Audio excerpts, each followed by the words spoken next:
நீ அமைதியா பார்த்தாலும் கோபமா பார்த்தாலும் ரெண்டையுமே நான் ரசிப்பேன், அந்த ரெண்டையுமே நான் ரசிப்பேன். உன்னை காலையில் பார்த்தாலும் மாலையில் பார்த்தாலும் முத்தம் கொடுக்கத்தான் நினைப்பேன், ஒரு முத்தம் கொடுக்கத்தான் நினைப்பேன்.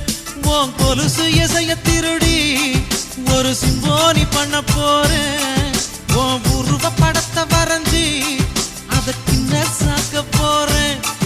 உன் கொலுசு இசைய திருடி ஒரு